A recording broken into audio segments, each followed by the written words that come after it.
সকলকে civil engineering job প্রিপারেশনের video টিউটোরিয়ালে স্বাগতম জানাচ্ছি। আমি ইঞ্জিনিয়ার মোহাম্মদ আজম। আজকের এই ভিডিও টিউটোরিয়ালটিতে আমি ঢাকা ওয়াসার উপসহকারী প্রকৌশলী সিভিলের 2019 সালের নিয়োগ পরীক্ষার কতগুলো গুরুত্বপূর্ণ প্রশ্ন সমাধান করে দেখাবো। শুরু করার পূর্বে যারা এখনো এই চ্যানেলটিকে সাবস্ক্রাইব করেননি তারা অবশ্যই এখনই সাবস্ক্রাইব করে বেল বাটনটি অন করে রাখুন, কারণ নিয়মিত এমন নিয়োগ পরীক্ষায় আসা গুরুত্বপূর্ণ কোশ্চেনের সলিউশন এখন থেকে আপলোড করা হবে, যেন সেটি সবার পূর্বে আপনি দেখতে পান। আর এই ভিডিওটিকে বেশি বেশি শেয়ার করে আপনার সকল বন্ধুদের জানার সুযোগ করে দিন। তো শুরু করা যাক। প্রথম কোশ্চেনটি হচ্ছে, একটি পাম্প প্রতি মিনিটে 1220 গ্যালন পানি 6 ফিট উপরে তুলে 32 ফিট পার সেকেন্ড বেগে নিক্ষেপ করে। ইঞ্জিনের ক্ষমতা অর্শ ক্ষমতা এককে নির্ণয় করো। সো প্রথমে আমরা যেটা করব সেটা হচ্ছে, এই যে বেগ 32 ফিট পার সেকেন্ড, এটার থেকে এটার জন্য যতটুকু হাইট সেটা নির্ণয় করব। সেটাকে কিভাবে নির্ণয় করব? তাহলে এই বেগটাকে আমরা উচ্চতায় কনভার্ট করার জন্য আমরা সমাধান শুরু করি। সমাধান হবে, আমরা জানি যে V square equal to U square plus 2gh একটা ফর্মুলা আমাদের আছে। সো এখানে V square equal to U square minus 2gh যদি আমরা ফর্মুলাটা ইউজ করি, তাহলে আমরা লিখতে পারবো h equal to V square by 2g। সেই সূত্র থেকে আমরা এটা লিখতে পারি। সো আমাদের এখানে ভি এর মান দেওয়া আছে 32 কে আমরা স্কোয়ার করলাম, ডিভাইডেড বাই 2g। জি এর মান আমরা যদি এফপিএস মানে ফিট পাউন্ড এবং সেকেন্ড এককে যদি এটাকে প্রকাশ করি, তাহলে 32.2 feet per second square. So আমরা এটাকে সিম্পলিফাই করার জন্য 32 লিখতে পারি।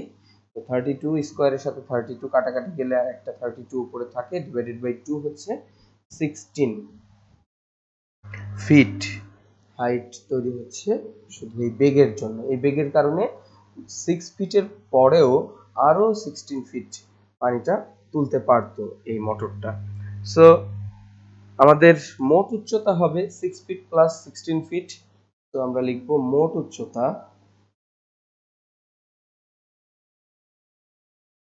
হবে 6 প্লাস 16 ফিট, এটা হবে 22 ফিট। তাহলে আমরা বের করতে পারলাম যে পানিটা তো 6 ফিট উপরে উঠছিলই, এবং তার সেই 6 ফিট উপরে গিয়ে 32 ফিট পার সেকেন্ড বেগে নিক্ষেপ হচ্ছিল। সেই বেগটাকে যদি আমরা উচ্চতাতে কাজে লাগাই, যদি এটা আরো কত উচ্চতে উঠাতে পারতো সেটা ক্যালকুলেশন করি, তাহলে আরো 16 আসে এই বেগের কারণে। সেখান থেকে আমরা বলতে পারি যে মোট হাইট উঠাতে পারে এই ইঞ্জিনটা হচ্ছে 16 প্লাস 6 22 ফিট। এখন আমাদের ভর দেওয়া আছে, আমাদের বলা আছে প্রতি মিনিটে 1220 গ্যালন পানি উত্তোলন করে। তো আমরা যদি গ্যালনকে পাউন্ডে কনভার্ট করি, তাহলে আমরা লিখতে পারি এম হচ্ছে 12,200 পাউন্ড।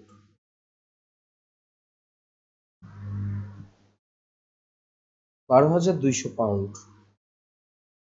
এখন আমরা লিখতে পারি যে আমরা জানি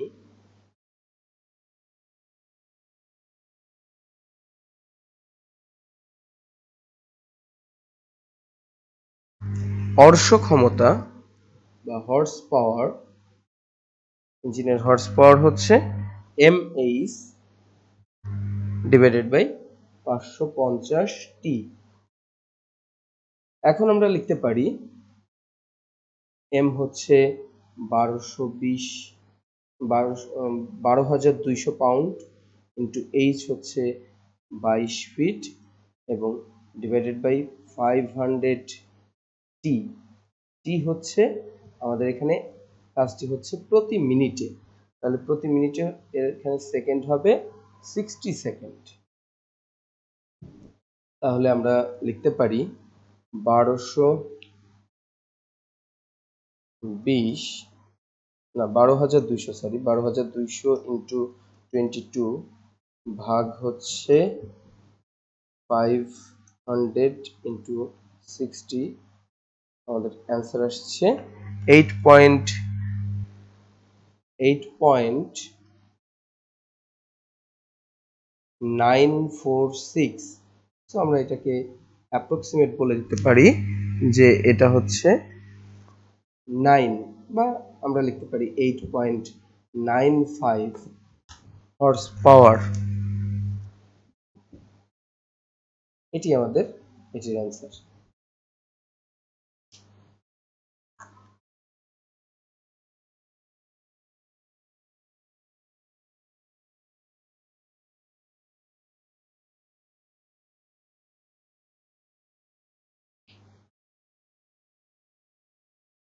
এখানে একটা কথা বলে রাখা ভালো, যেটি আমাদের এখানে মিস হয়েছে, সেটি হচ্ছে 1 গ্যালন সমান সমান হচ্ছে 10 পাউন্ড। তো আমরা এটাকে 10 দিয়ে গুণ করলে 1220 কে গুণ করেছি 10 দিয়ে, সো এটা 12,200 পাউন্ড হয়ে গেছে। সো এর পরের অঙ্কটিতে যাওয়া যাক। চিত্রে প্রদর্শিত দুটি রশ্মি এ বিন্দুতে সংযুক্ত করা এবং ওজন চাপানো আছে। সো এই বি বিন্দু থেকে এ বিন্দু পর্যন্ত একটি রশ্মি আছে এবং এ থেকে সি বিন্দু পর্যন্ত আরেকটি রশ্মি আছে এবং দুটির সাথে 960 নিউটন ওজন ঝোলানো আছে। পি এর মান, এই পি বলটার মান, এদিকে যে বলটি এই ক্যাবলে দেওয়া আছে সেটির মান বলা আছে 640 নিউটন। এখন আমাদের বের করতে বলা হয়েছে এই ক্যাবলের টানের পরিমাণ এবং এই ক্যাবলের টানের পরিমাণ। সো এটা করার জন্য আমরা যেটা করব, প্রথমেই আমরা একটা ফ্রি বডি ডায়াগ্রাম এঁকে নেব। সো ফ্রি বডি ডায়াগ্রামটা আমরা আঁকি। ফ্রি বডি ডায়াগ্রামে এটা এক্স অক্ষ এবং ওয়াই অক্ষ এঁকে নেওয়া হলো। এখন আমরা বলতে পারি যে আমাদের এই সিস্টেমটাতে এই এক্স অক্ষের পজিটিভ দিকে যেই বলটি আছে সেটি হচ্ছে টিএসি এবং এখানে অ্যাঙ্গেল করে আছে যেই বলটি সেটিকে আমরা বলবো টিএবি। আমাদের এই দুটি টানের পরিমাণ নির্ণয় করতে বলা হয়েছে। আমাদের এখানে একটি পি বল দেওয়া আছে, যে পি বলটি এখানে পি বলের মান দেওয়া আছে 640 নিউটন এবং ডাউনওয়ার্ড একটি ওজন চাপানো আছে 960 নিউটন। এখান থেকে আমরা বের করব টিএবি এবং টিএসি। কিভাবে বের করা যায়? প্রথমে আমাদের এই কোণগুলো বের করতে হবে, এই কোণের মান কত এবং এইখানে এই কোণটার মান কত। এই কোণটার মান খুবই সহজ, 3 হচ্ছে লম্ব এবং ভূমি হচ্ছে 4। সো আমরা জানি শিফট tan, অর্থাৎ tan ইনভার্স লম্ব ভাগ ভূমি দিলে আমরা পেয়ে যাব কোণের মান, অর্থাৎ এখানে আসছে 36.87 ডিগ্রি। এটা হচ্ছে 36.87 ডিগ্রি এবং এই পাশে যদি আমরা ক্যালকুলেট করি, এই পাশে আমরা পাচ্ছি এখানে ভূমি, এটার মান দেওয়া আছে 280 মিলিমিটার, এদিকে দেওয়া আছে লম্ব 960 মিলিমিটার। সো এখানেও tan ইনভার্স, আমরা যদি লম্ব হচ্ছে 960 ভাগ যদি ভূমি দেই 280, তাহলে আমরা পেয়ে যাব এই অ্যাঙ্গেলটা হচ্ছে 73.74 ডিগ্রি। সো আমরা এই অ্যাঙ্গেল দুটিকে এখন লিখে দিতে পারি এখানে ফ্রি বডি ডায়াগ্রামের মধ্যে। এই অ্যাঙ্গেলটা হচ্ছে 73.74 ডিগ্রি এবং এটিকে লিখতে পারি 36.87 ডিগ্রি। এখন আমাদের কাজ প্রায় শেষ। আমরা এখন জাস্ট এক্স অক্ষের দিকে সকল বলের সামেশন নিব এবং ওয়াই অক্ষের দিকে সকল বলের সামেশন নিব, তাহলে আমরা টিএবি এবং টিবিসি চলে আসবে আমাদের। সো আমরা লিখব summation of F x, x অক্ষের দিকে সকল বলের সামেশন। এটা এক্স অক্ষের দিকে পজিটিভ, মানে ডান দিকে পজিটিভ এবং বাম দিকে নেগেটিভ, যেহেতু এটা একটা স্থির অবস্থায় আছে, স্ট্যাটিক অবস্থায় আছে বলা আছে। এই সিস্টেমটা একটা static system. So summation of fx equal to 0 হবে, কারণ সবগুলো বল এক্স অক্ষের দিকে ক্রিয়া করে, যতগুলো বল ক্রিয়া করছে সবগুলোর যোগ বিয়োগে 0 না হলে তো আর স্থির হবে না। তো এক্স অক্ষের দিকে বল কি কি আছে আমরা লিখতে পারি, টিএসি আছে এক্স অক্ষের পজিটিভ দিকে আমরা দেখতে পাচ্ছি, এবং টিএবি এক্স অক্ষের পজিটিভ দিকে আছে।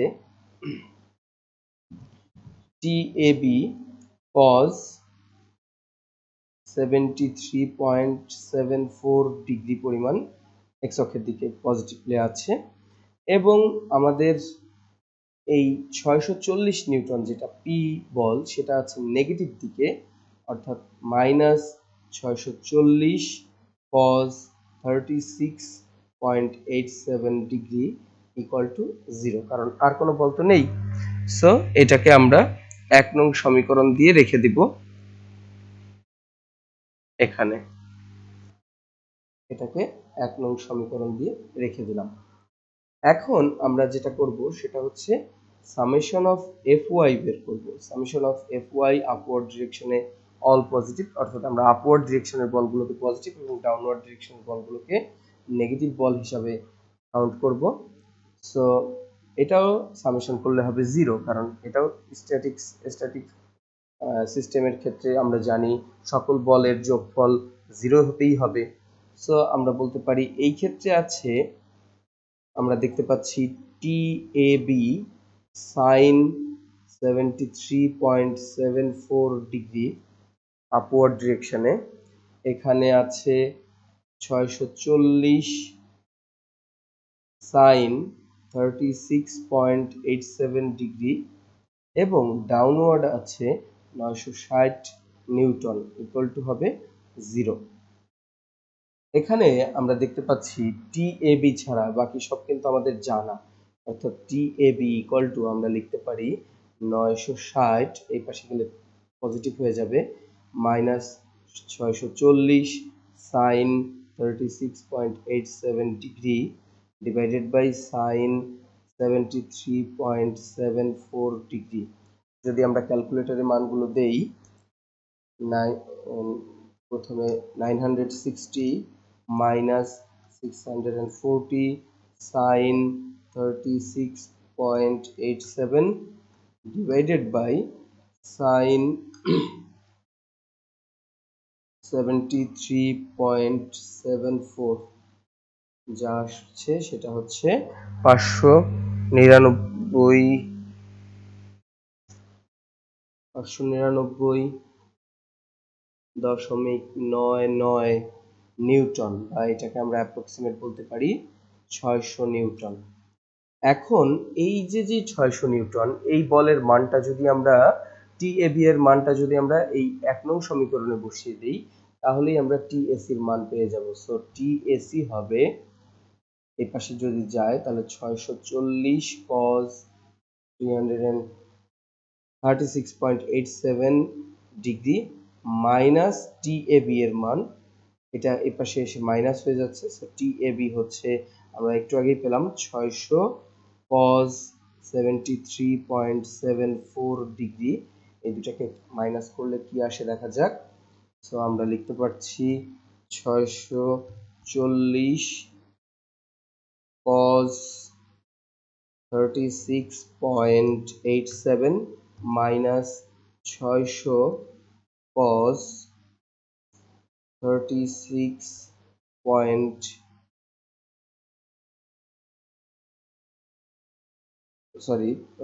প্রথমটা হবে 640 এবং পরেরটা হবে টিএবি এর ক্ষেত্রে আসলে টিএবি হচ্ছে 36 পয়েন্ট না, এটা হচ্ছে 73 পয়েন্ট, আমি এখানে একটু মিস্টেক করে ফেলেছি। সো টিএবি 600 এই ক্ষেত্রে হবে 73.74, যদি আমি ক্যালকুলেট করি তাহলে এটা আমাকে দিচ্ছে 344 নিউটন। সো এটি একটি অ্যান্সার, 344 নিউটন, এবং 60 নিউটন আরেকটি অ্যান্সার।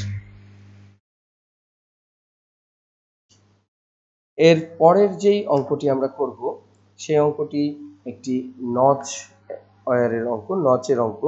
একটি আয়তাকার নচ দিয়ে প্রতি সেকেন্ডে 500 লিটার পানি নির্গত হয়।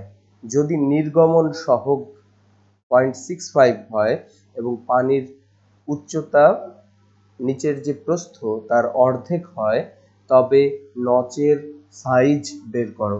সো আমরা যেটা করব, আমাদের যেগুলো দেওয়া আছে আমরা সেগুলো প্রথম লিখে ফেলি। আমাদের গিভেন ডেটা, তো আমরা সমাধান করব। সমাধান করার জন্য প্রথমে আমরা বলবো যে আমাদের গিভেন ডেটা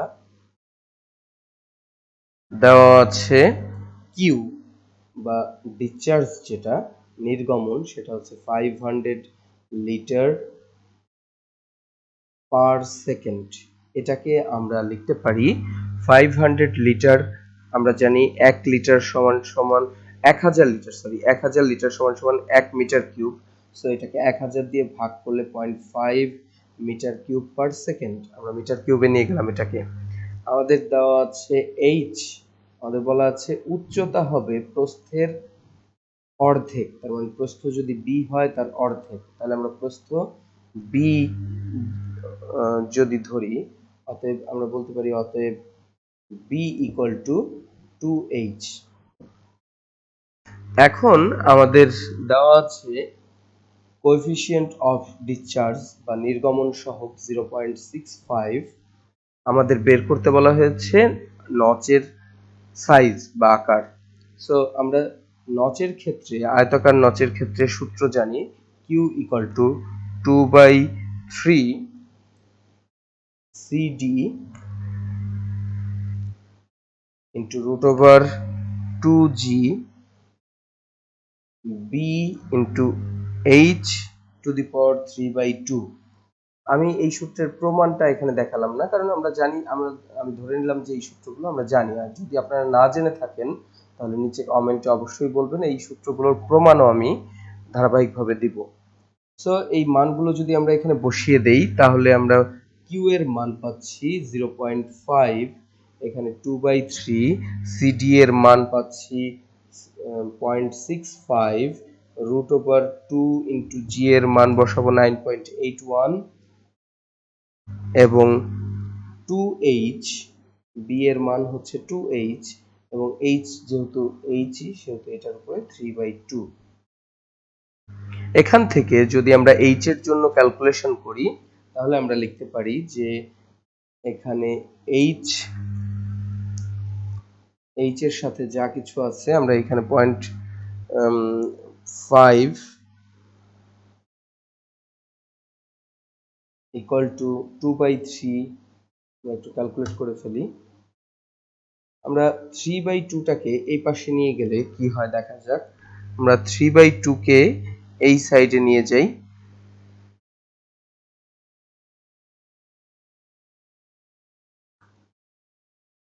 ক্যালকুলেট করলে এভাবে করতে পারি 2/3 ইন্টু 0.65 ইন্টু রুট ওভার, তার মধ্যে 2 ইন্টু 9.81 ব্র্যাকেট ক্লোজ করলে আমরা যদি ইকুয়াল টু দেই, ইন্টু দিয়ে 2 দেই, ইন্টু 2, তাহলে আমরা পাচ্ছি 3.84 h টু দি পাওয়ার 5/2। কিভাবে হলো, আমি এখানে যতগুলো সংখ্যা আছে এই পর্যন্ত সবগুলো সংখ্যাকে যোগ বিয়োগ গুণ যা আছে করে ফেললাম। এই সবগুলোকে গুণ করা হয়েছে, এখানে কোনো যোগ বিয়োগ নেই, শুধু গুণ আছে। সবগুলোকে গুণ করে আমি পেলাম 3.84 এবং h এর উপরে এখানে পাওয়ার আছে 1 আর এখানে আছে 3/2। এই দুটাকে যোগ করলে আমরা পাবো 5/2। তাহলে লসাগু নিয়ে আমরা যোগ করলে এটাকে 5/2 পাওয়া যায়। সো আমরা লিখতে পারি h ইকুয়াল টু হচ্ছে h two the power 5/2 equal to হচ্ছে, এটাকে আমরা লিখতে পারি 0.5 ভাগ হচ্ছে অ্যান্সার। এই 0.5 কে যদি আমরা 3.84 এটা দিয়ে ভাগ করি তাহলে এটা আসে 0.13 এবং h ইকুয়াল টু তাহলে আসে 0.13 টু দি পাওয়ার 2/5। তাহলে এইটার উপরে যদি আমরা 2 দি পাওয়ার 2/5 দেই, তাহলেই আমাদের অ্যান্সার চলে আসবে। সেটি হচ্ছে 0.442, 0.4424, এটা হচ্ছে মিটার। অতএব আমরা অ্যাপ্রক্সিমেট 0.45 বলতে পারি বা অ্যাপ্রক্সিমেট 0.44 মিটার বলতে পারি। এখন এইচ যদি পাওয়া যায়, এখন আমাদের এইচ একটা অ্যান্সার, যেহেতু আমাদের দৈর্ঘ্য এবং প্রস্থই হচ্ছে সাইজ, নচের সাইজ। সো প্রস্থ বি ইকুয়াল টু আমরা লিখে রেখেছি 2h, তাহলে এটাকে যদি 2 দিয়ে গুণ করা হয় তাহলে আমাদের অ্যান্সার চলে আসছে 0.885 মিটার। সো এই দুটোই আমাদের নচের সাইজ বা নচের আকার। সো আমাদের যা দেওয়া ছিল সেটাকে আয়তাকার নচের সূত্রের মধ্যে বসিয়ে আমরা এইচ বের করলাম এবং সেখান থেকে আমরা বি বের করলাম, যেহেতু আমাদের দেওয়া ছিল উচ্চতা প্রস্থের অর্ধেক, সেখান থেকে আমরা এটা বের করতে পারি। এরপরে আরেকটি অঙ্ক, এই অঙ্কটি সবচেয়ে বেশি আসে এবং এই অঙ্কটি একটা কমন অঙ্ক। আমাদের একটা সিমেন্ট কংক্রিটের কাজে কতটুকু কি উপাদান লাগবে সেই উপাদানগুলোর অনুপাত দেওয়া থাকে এবং উপাদানগুলোর পরিমাণ বের করতে বলা হয়ে থাকে। 1 ঘনমিটার সিমেন্ট কংক্রিট। সো আমাদের কাজের পরিমাণ, কংক্রিটের কাজের পরিমাণ দেওয়া আছে, তাহলে আমরা লিখতে পারি কাজের পরিমাণ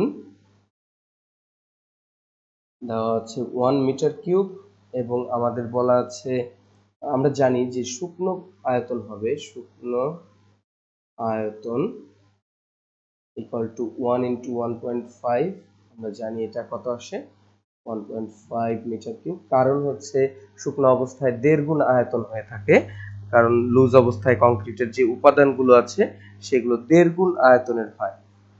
এরপর আমরা যেটা বের করব সেটা হচ্ছে সিমেন্ট। সিমেন্ট হচ্ছে, আমরা সিমেন্টের পরিমাণ কিভাবে বের করব? আমরা সিমেন্টের পরিমাণ বের করার জন্য লিখব যে আমাদের সিমেন্টের অনুপাত 1 ইন্টু মোট আয়তন ডিভাইডেড বাই অনুপাতগুলোর যোগফল 1 প্লাস 1.5 প্লাস 3 মানে 5.5, এই তিনটাকে যোগ করলে 5.5 হয়। তাহলে এইখান থেকে যেটা আসবে সেটা হচ্ছে 1.5, সরি এটা 1.5, 1 ইন্টু 1.5, যেহেতু 1.5 হচ্ছে আমাদের মোট পরিমাণ, 1.5 ভাগ হচ্ছে 5.5, এইটা আমাদেরকে দিবে হচ্ছে 0.273 মিটার কিউব। কিন্তু আমরা জানি এটা হচ্ছে মিটার কিউব, এটা সমান সমান আমরা লিখতে পারি যে আমরা জানি 1 মিটার কিউবে সাধারণত 28.8 বস্তা সিমেন্ট হয়। সো এটাকে রাউন্ড ফিগারে সাধারণত 30 লেখা হয়ে থাকে। সো এটাকে যদি আমরা 30 দিয়ে গুণ করে দিই, ইন্টু 30 দেই, 30 দিলে আমরা লিখতে পারি এটা হচ্ছে 8.18 ব্যাগ, সরি এটা, হ্যাঁ 30 দিয়ে গুণ করলে 8.18 ব্যাগ সিমেন্ট হবে। এখন অনেকে প্রশ্ন করতে পারেন যে কেন 30 দিয়ে গুণ করলাম, কেন 28.8? কারণ আমাদের সিমেন্টের কাজে কিছু সিমেন্ট তো লস হয়, সেইটার হিসাবেও আমরা কিছুটা বেশি নিতে হয়। এখন দ্বিতীয়টা হচ্ছে আমাদের বলা আছে বালির পরিমাণ নির্ণয় করতে। সো বালির পরিমাণ হবে অনুপাত 1.5 ইন্টু মোট পরিমাণ 1.5 ডিভাইডেড বাই হচ্ছে অনুপাতগুলোর যোগফল। তাহলে 1.5 স্কোয়ার দিলে হচ্ছে, কারণ দুটো 1.5 আছে, ভাগ হবে 5.5 দিয়ে। সো আমরা লিখতে পারছি 0.409 মানে 41 মিটার কিউব বালি লাগবে। এবং 3 নম্বরে আমরা ইটের পরিমাণ নির্ণয় করব। সো আমাদের এখানে দেওয়া আছে খোয়ার অনুপাত, তাহলে ইট লাগবে কতগুলো সেটা বের করার জন্য আমরা করব সেটা হচ্ছে অনুপাত হচ্ছে 3 ইন্টু মোট আয়তন ভাগ হচ্ছে অনুপাতগুলোর যোগফল। কিন্তু ইট আমরা জানি এখান থেকে আসবে হচ্ছে মিটার কিউব, খোয়ার পরিমাণ আমরা জানি 1 মিটার কিউব খোয়া তৈরি করতে অ্যাপ্রক্সিমেট 300টি ইট লাগে। তো 300 দিয়ে গুণ করে দেব, তাহলে আমরা এটাকে লিখব হচ্ছে 3 ইন্টু 1.5 ভাগ হবে 5.5 দিয়ে, যা আসবে সেটাকে গুণ করব 300 দিয়ে, তাহলে আমরা লিখতে পারি এটা হচ্ছে 245টি ইট লাগবে। তো এটি আরেকটি অ্যান্সার। বালির পরিমাণ 0.41 একটি অ্যান্সার এবং 8.18 ব্যাগ একটি অ্যান্সার। তার মানে আমাদের বালি লাগবে 0.41 মিটার কিউব এবং সিমেন্ট লাগবে 8.18 ব্যাগ এবং আমাদের ইট লাগবে 245টি। তাহলে এটি আমাদের অ্যান্সার। তো আশা করি সবাই বুঝতে পেরেছেন। পরবর্তী পর্বে এমন আরো অনেকগুলো প্রশ্নের সমাধান নিয়ে আমি আবারও একটি টিউটোরিয়াল তৈরি করব। সে পর্যন্ত সবাই ভালো থাকবেন এবং সুস্থ থাকবেন এবং আমাদের চ্যানেলের সাথেই থাকবেন এবং চ্যানেলের ভিডিওগুলোকে বেশি বেশি শেয়ার করে সবাইকে জানিয়ে দিবেন। সবাইকে সাবস্ক্রাইব করে আমাদের চ্যানেলের সঙ্গেই থাকার জন্য আমন্ত্রণ জানিয়ে এখানেই শেষ করছি। ধন্যবাদ সবাইকে।